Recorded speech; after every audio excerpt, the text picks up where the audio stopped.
The Tale of Mr. Todd by Beatrix Potter. I have made many books about well-behaved people. Now for a change, I am going to make a story about two disagreeable people called Tommy Brock and Mr. Todd. Nobody could call Mr. Todd nice. The rabbits could not bear him. They could smell him half a mile off. He was of a wandering habit, and he had foxy whiskers. They never knew where he would be next. One day he was living in a stick house in the coppice, causing terror to the family of old Mr. Benjamin Bouncer. Next day he moved into a pollard willow near the lake, frightening the wild ducks and the water rats. In winter and early spring, he might generally be found in an earth amongst the rocks at the top of Bull Banks under Oatmeal Crag. He had half a dozen houses, but he was seldom at home. The houses were not always empty when Mr. Todd moved out, because sometimes Tommy Brock moved in without asking leave. Tommy Brock was a short, bristly, fat, waddling person with a grin. He grinned all over his face. He was not nice in his habits. He ate wasp nests and frogs and worms, and he waddled about by moonlight, digging things up.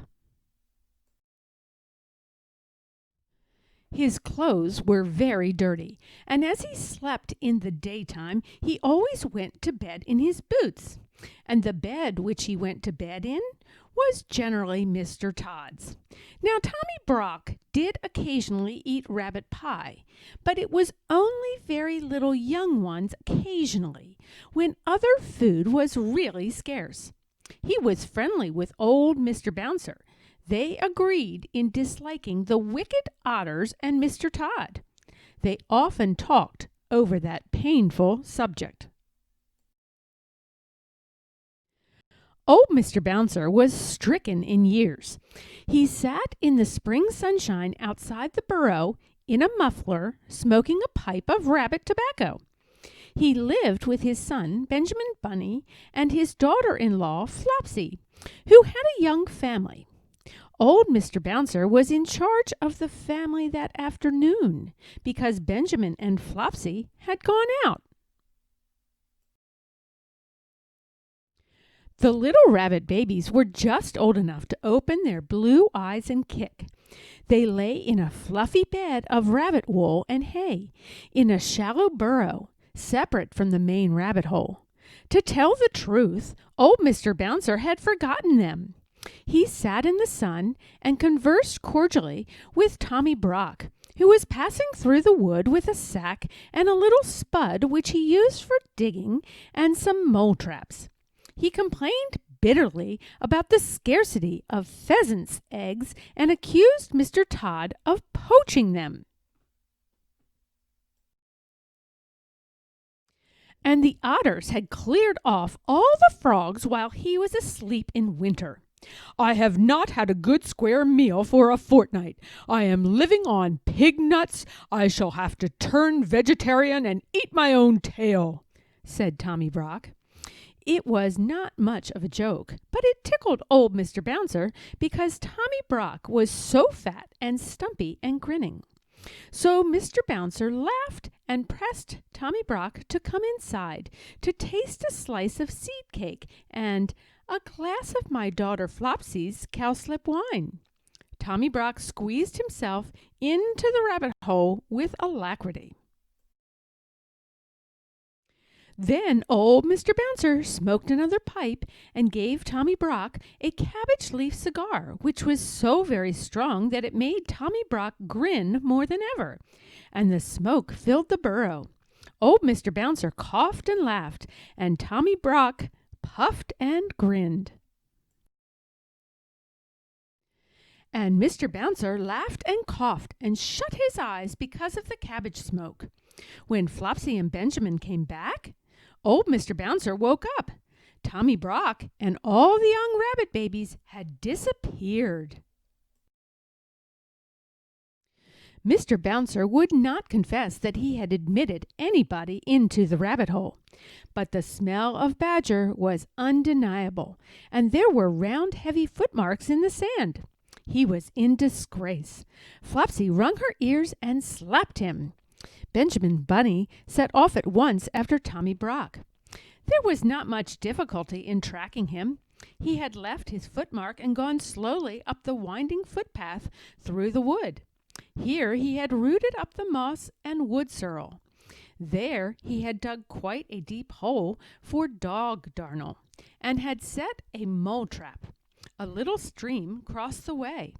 Benjamin skipped lightly over dry foot. The badger's heavy steps showed plainly in the mud. The path led to a part of the thicket where the trees had been cleared. There were leafy oak stumps and a sea of blue hyacinths. But the smell that made Benjamin stop was not the smell of flowers. Mr. Todd's stick house was before him, and for once Mr. Todd was at home. There was not only a foxy flavor in proof of it, there was smoke coming out of the broken pail that served as a chimney. Benjamin Bunny sat up, staring. His whiskers twitched. Inside the stick house, somebody dropped a plate and said something. Benjamin stamped his foot and bolted. He never stopped till he came to the other side of the wood. Apparently, Tommy Brock had turned the same way. Upon the top of the wall, there were again the marks of Badger, and some ravelings of a sack had caught on a briar. Benjamin climbed over the wall into a meadow. He found another mole trap newly set. He was still upon the track of Tommy Brock. It was getting late in the afternoon. Other rabbits were coming out to enjoy the evening air. One of them, in a blue coat by himself, was busily hunting for dandelions. "Cousin Peter! Peter Rabbit! Peter Rabbit!" shouted Benjamin Bunny. The blue-coated rabbit sat up with pricked ears. "Whatever is the matter, Cousin Benjamin?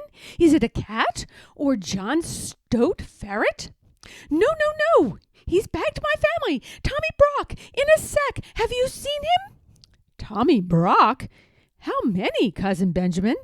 "7, Cousin Peter, and all of them twins. Did he come this way? Please tell me quick." Yes, not 10 minutes since. He said they were caterpillars. I did think they were kicking rather hard for caterpillars." Which way has he gone, Cousin Peter?" "He had a sack with something live in it. I watched him set a mole trap." "Let me use my mind, Cousin Benjamin. Tell me from the beginning." Benjamin did so. "My Uncle Bouncer has displayed a lamentable want of discretion for his years," said Peter reflectively. "But there are 2 hopeful circumstances. Your family is alive and kicking, and Tommy Brock has had refreshment. He will probably go to sleep and keep them for breakfast." "Which way? Cousin Benjamin, compose yourself. I know very well which way, because Mr. Todd was at home in the stick house he has gone to, Mr. Todd's other house at the top of Bull Banks." "I partly know because he offered to leave any message at Sister Cottontail's. He said he would be passing." Cottontail had married a black rabbit and gone to live on the hill. Peter hid his dandelions and accompanied the afflicted parent, who was all of a twitter. They crossed several fields and began to climb the hill. The tracks of Tommy Brock were plainly to be seen. He seemed to have put down the sack every dozen yards to rest. The sunshine was still warm and slanting on the hill pastures. Halfway up, Cottontail was sitting in her doorway, with 4 or 5 half-grown little rabbits playing about her, one black and the others brown. Cottontail had seen Tommy Brock passing in the distance. Asked whether her husband was at home, she replied that Tommy Brock had rested twice while she watched him. He had nodded and pointed to the sack and seemed doubled up with laughing. "Come away, Peter. He will be cooking them. Come quicker," said Benjamin Bunny.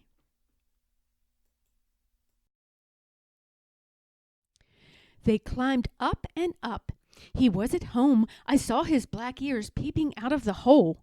They live too near the rocks to quarrel with their neighbors. Come on, Cousin Benjamin." When they came near the wood at the top of Bull Banks, they went cautiously.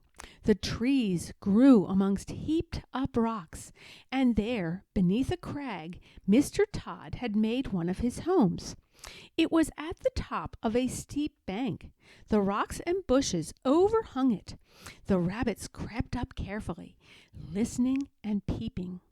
This house was something between a cave, a prison, and a tumble-down pigsty. There was a strong door which was shut and locked. The setting sun made the window panes glow like red flame, but the kitchen fire was not alight. It was neatly laid with dried sticks, as the rabbits could see when they peeped through the window. Benjamin sighed with relief, but there were preparations upon the kitchen table which made him shudder. There was an immense empty pie dish of blue willow pattern, and a large carving knife and fork and a chopper. At the other end of the table was a partly unfolded tablecloth, a plate, a tumbler, a knife and fork, salt cellar, mustard, and a chair. In short, preparations for one person's supper. No person was to be seen, and no young rabbits. The kitchen was empty and silent. The clock had run down. Peter and Benjamin flattened their noses against the window and stared into the dusk. Then they scrambled round the rocks to the other side of the house. It was damp and smelly and overgrown with thorns and briars. The rabbits shivered in their shoes. "Oh, my poor rabbit babies! What a dreadful place! I shall never see them again," sighed Benjamin. They crept up to the bedroom window. It was closed and bolted like the kitchen. But there were signs that this window had been recently open. The cobwebs were disturbed, and there were fresh, dirty footmarks upon the window sill. The room inside was so dark that at first they could make out nothing, but they could hear a noise, a slow, deep, regular snoring grunt, and as their eyes became accustomed to the darkness, they perceived that somebody was asleep on Mr. Todd's bed, curled up under the blanket. "He has gone to bed in his boots," whispered Peter. Benjamin, who was all of a twitter, pulled Peter off the window-sill. Tommy Brock's snore continued, grunty and regular, from Mr. Todd's bed. Nothing could be seen of the young family. The sun had set. An owl began to hoot in the wood. There were many unpleasant things lying about that had much better have been buried. Rabbit bones and skulls, and chickens' legs, and other horrors. It was a shocking place, and very dark. They went back to the front of the house, and tried in every way to move the bolt of the kitchen window.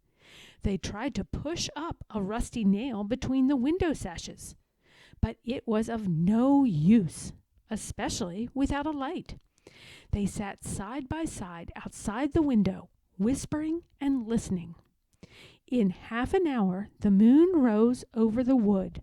It shone full and clear and cold upon the house amongst the rocks, and in at the kitchen window. But alas, no little rabbit babies were to be seen. The moonbeams twinkled on the carving knife and the pie dish, and made a path of brightness across the dirty floor.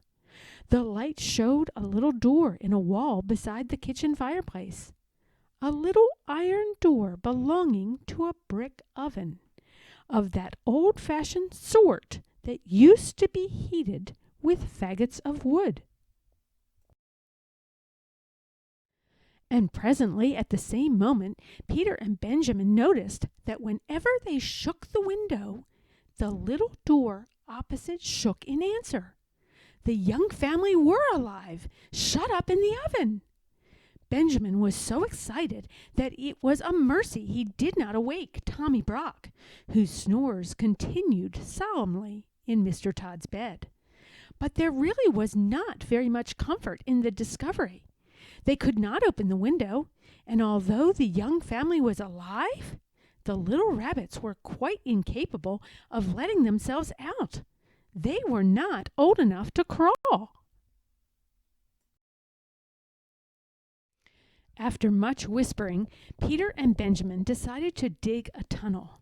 They began to burrow a yard or two lower down the bank. They hoped that they might be able to work between the large stones under the house. The kitchen floor was so dirty that it was impossible to say whether it was made of earth or flags. They dug and dug for hours. They could not tunnel straight on account of stones, but by the end of the night they were under the kitchen floor. Benjamin was on his back, scratching upwards. Peter's claws were worn down. He was outside the tunnel, shuffling the sand away. He called out that it was morning, sunrise, and that the jays were making a noise down below in the woods. Benjamin Bunny came out of the dark tunnel, shaking the sand from his ears. He cleaned his face with his paws. Every minute the sun shone warmer on the top of the hill.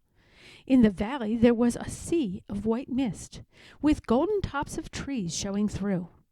Again from the fields down below in the midst there came the angry cry of a jay, followed by the sharp yelping bark of a fox. Then those two rabbits lost their heads completely. They did the most foolish thing that they could have done. They rushed into their short new tunnel and hid themselves at the top end of it, under Mr. Todd's kitchen floor. Mr. Todd was coming up Bull Banks, and he was in the very worst of tempers. First, he had been upset by breaking the plate. It was his own fault, but it was a china plate, the last of the dinner service that had belonged to his grandmother, old Vixen Todd. Then the midges had been very bad, and he had failed to catch a hen pheasant on her nest, and it had contained only 5 eggs, 2 of them addled. Mr. Todd had had an unsatisfactory night. As usual, when out of humor, he determined to move house. First, he tried the pollard willow, but it was damp, and the otters had left a dead fish near it. Mr. Todd likes nobody's leavings but his own. He made his way up the hill. His temper was not improved by noticing unmistakable marks of badger. No one else grubs up the moss so wantonly as Tommy Brock. Mr. Todd slapped his stick upon the earth and fumed. He guessed where Tommy Brock had gone to. He was further annoyed by the jaybird, which followed him persistently. It flew from tree to tree and scolded, warning every rabbit within hearing that either a cat or a fox was coming up the plantation. Once, when it flew screaming over his head, Mr. Todd snapped at it and barked. He approached his house very carefully, with a large rusty key. He sniffed, and his whiskers bristled. The house was locked up, but Mr. Todd had his doubts whether it was empty. He turned the rusty key in the lock. The rabbits below could hear it. Mr. Todd opened the door cautiously and went in. The sight that met Mr. Todd's eyes in Mr. Todd's kitchen made Mr. Todd furious. There was Mr. Todd's chair and Mr. Todd's pie dish and his knife and fork and mustard and salt cellar and his tablecloth that he had left folded up in the dresser, all set out for supper or breakfast, without doubt for that odious Tommy Brock. There was a smell of fresh earth and dirty badger, which fortunately overpowered all smell of rabbit. But what absorbed Mr. Todd's attention was a noise, a deep, slow, regular, snoring, grunting noise coming from his own bed. He peeped through the hinges of the half-open bedroom door. Then he turned and came out of the house in a hurry. His whiskers bristled, and his coat collar stood on end with rage. For the next 20 minutes, Mr. Todd kept creeping cautiously into the house and retreating hurriedly out again. By degrees, he ventured further in, right into the bedroom. When he was outside the house, he scratched up the earth with fury. But when he was inside, he did not like the look of Tommy Brock's teeth. He was lying on his back with his mouth opened, grinning from ear to ear. He snored peacefully and regularly, but one eye was not perfectly shut. Mr. Todd came in and out of the bedroom. Twice he brought in his walking stick, and once he brought in the coal scuttle, but he thought better of it and took them away. When he came back after removing the coal scuttle, Tommy Brock was lying a little more sideways, but he seemed even sounder asleep. He was an incurably indolent person. He was not in the least afraid of Mr. Todd. He was simply too lazy and comfortable to move. Mr. Todd came back yet again into the bedroom with a clothesline. He stood a minute watching Tommy Brock and listening attentively to the snores. They were very loud indeed, but seemed quite natural. Mr. Todd turned his back towards the bed and undid the window. It creaked. He turned round with a jump.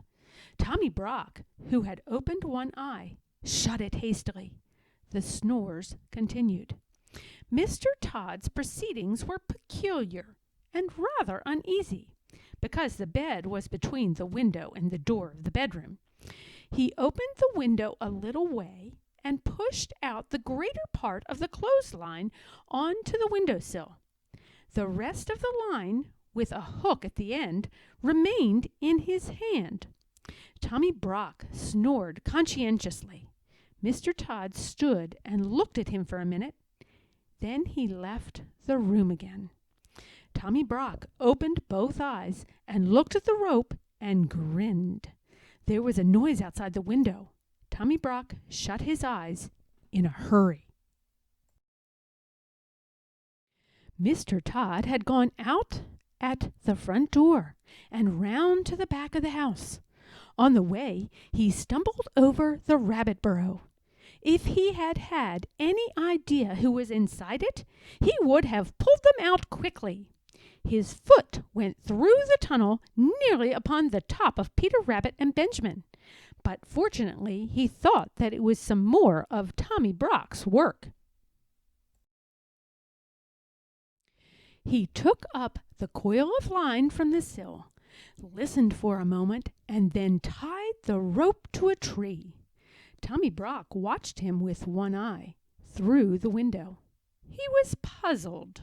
Mr. Todd fetched a large, heavy pail full of water from the spring and staggered with it through the kitchen into his bedroom. Tommy Brock snored industriously, with rather a snort. Mr. Todd put down the pail beside the bed, took up the end of rope with the hook, hesitated, and looked at Tommy Brock. The snores were almost apoplectic, but the grin was not quite so big. Mr. Todd gingerly mounted a chair by the head of the bedstead. His legs were dangerously near to Tommy Brock's teeth.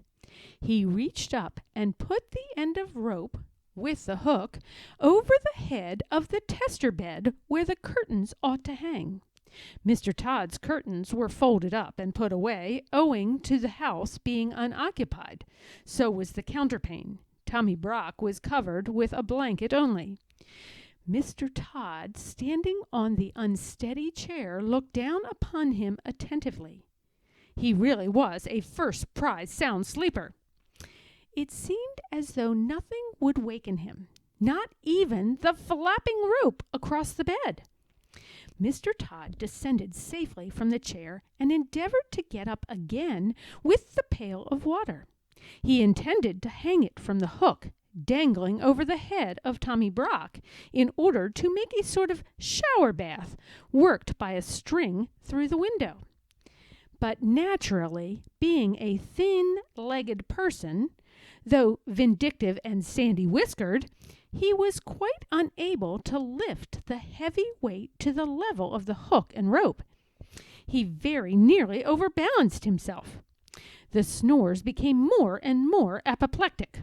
One of Tommy Brock's hind legs twitched under the blanket, but still he slept on peacefully. Mr. Todd and the pail descended from the chair without accident. After considerable thought, he emptied the water into a wash basin and jug. The empty pail was not too heavy for him. He slung it up, wobbling over the head of Tommy Brock. Sure, there was never such a sleeper. Mr. Todd got up and down and up on the chair. As he could not lift the whole pailful of water at once, he fetched a milk jug and ladled quarts of water into the pail by degrees. The pail got fuller and swung like a pendulum. Occasionally a drop splashed over, but still Tommy Brock snored regularly and never moved, except in one eye. At last, Mr. Todd's preparations were complete. The pail was full of water, the rope was tightly strained over the top of the bed, and across the window-sill to the tree outside.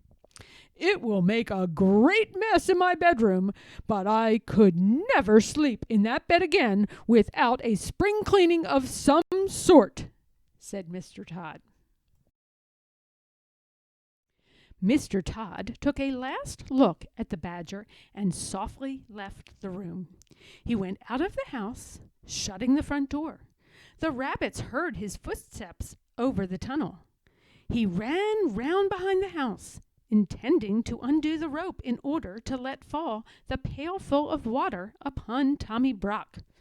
"I will wake him up with an unpleasant surprise," said Mr. Todd. The moment he had gone, Tommy Brock got up in a hurry. He rolled Mr. Todd's dressing gown into a bundle, put it into the bed beneath the pail of water instead of himself, and left the room also, grinning immensely. He went into the kitchen, lighted the fire, and boiled the kettle. For the moment he did not trouble himself to cook the baby rabbits. When Mr. Todd got to the tree, he found that the weight and strain had dragged the knot so tight that it was past untying. He was obliged to gnaw it with his teeth. He chewed and gnawed for more than 20 minutes. At last the rope gave way with such a sudden jerk that it nearly pulled his teeth out and quite knocked him over backwards. Inside the house there was a great crash and splash, and the noise of a pail rolling over and over. But no screams. Mr. Todd was mystified. He sat quite still and listened attentively. Then he peeped in at the window. The water was dripping from the bed, and the pail had rolled into a corner. In the middle of the bed, under the blanket, was a wet, flattened something, much dinged in in the middle where the pail had caught it, as it were across the tummy. Its head was covered by the wet blanket, and it was not snoring any longer. There was nothing stirring, and no sound except the drip, drop, drop, drip of water trickling from the mattress. Mr. Todd watched it for half an hour. His eyes glistened. Then he cut a caper and became so bold that he even tapped at the window. But the bundle never moved. Yes, there was no doubt about it. It had turned out even better than he planned. The pail had hit poor old Tommy Brock and killed him dead. "I will bury that nasty person in the hole which he has dug. I will bring my bedding out and dry it in the sun," said Mr. Todd. "I will wash the tablecloth and spread it on the grass in the sun to bleach. And the blanket must be hung up in the wind, and the bed must be thoroughly disinfected and aired with a warming pan and warmed with a hot water bottle. I will get soft soap and monkey soap and all sorts of soap and soda and scrubbing brushes and Persian powder and carbolic to remove the smell. I must have a disinfecting. Perhaps I may have to burn sulfur." He hurried round the house to get a shovel from the kitchen. "First I will arrange the hole. Then I will drag out that person in the blanket." He opened the door.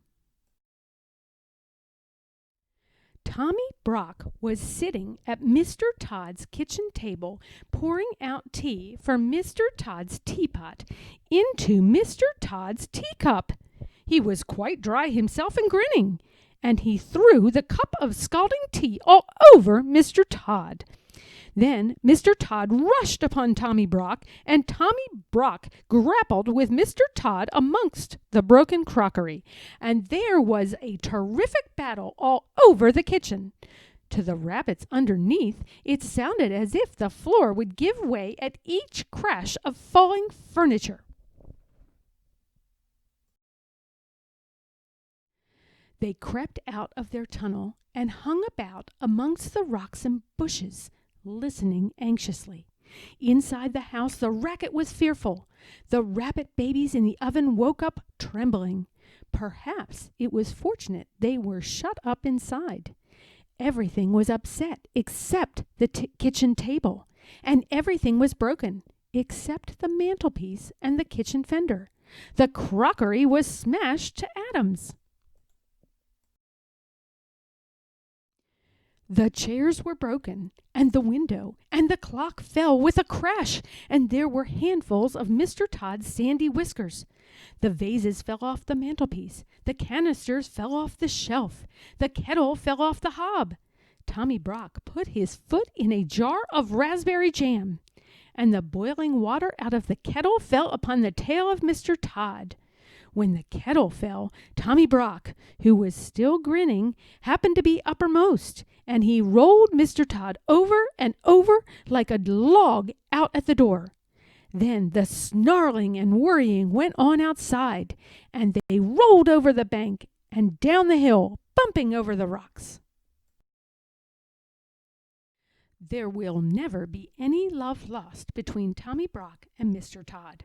As soon as the coast was clear, Peter Rabbit and Benjamin Bunny came out of the bushes. "Now for it! Run in, Cousin Benjamin! Run in and get them, while I watch the door." But Benjamin was frightened. Oh, they are coming back!" "No, they are not." "Yes, they are." "What dreadful bad language! I think they have fallen down the stone quarry." Still Benjamin hesitated, and Peter kept pushing him. "Be quick, it's all right. Shut the oven door, Cousin Benjamin, so they won't miss them." Decidedly, there were lively doings in Mr. Todd's kitchen. At home in the rabbit hole, things had not been quite comfortable. After quarreling at supper, Flopsy and old Mr. Bouncer had passed a sleepless night and quarreled again at breakfast. Old Mr. Bouncer could no longer deny that he had invited company into the rabbit hole, but he refused to reply to the questions and reproaches of Flopsy. The day passed heavily. Old Mr. Bouncer, very sulky, was huddled up in a corner, barricaded with a chair. Flopsy had taken away his pipe and hidden the tobacco. She had been having a complete turnout and spring cleaning to relieve her feelings. She had just finished. Old Mr. Bouncer, behind his chair, was wondering anxiously what she would do next. In Mr. Todd's kitchen, amongst the wreckage, Benjamin Bunny picked his way to the oven nervously, through a thick cloud of dust. He opened the oven door, felt inside, and found something warm and wriggling. He lifted it out carefully and rejoined Peter Rabbit. "I've got them! Can we get away? Shall we hide, Cousin Peter?" Peter pricked his ears. Distant sounds of fighting still echoed in the wood. 5 minutes afterwards, 2 breathless rabbits came scuttering away down Bull Banks, half carrying, half dragging a sack between them, bumpity bump over the grass. They reached home safely and burst into the rabbit hole. Great was old Mr. Bouncer's relief and Flopsy's joy when Peter and Benjamin arrived in triumph with the young family. The rabbit babies were rather tumbled and very hungry. They were fed and put to bed. They soon recovered. A long new pipe and a fresh supply of rabbit tobacco was presented to Mr. Bouncer. He was rather upon his dignity, but he accepted. Old Mr. Bouncer was forgiven, and they all had dinner. Then Peter and Benjamin told their story. But they had not waited long enough to be able to tell the end of the battle between Tommy Brock and Mr. Todd. The end.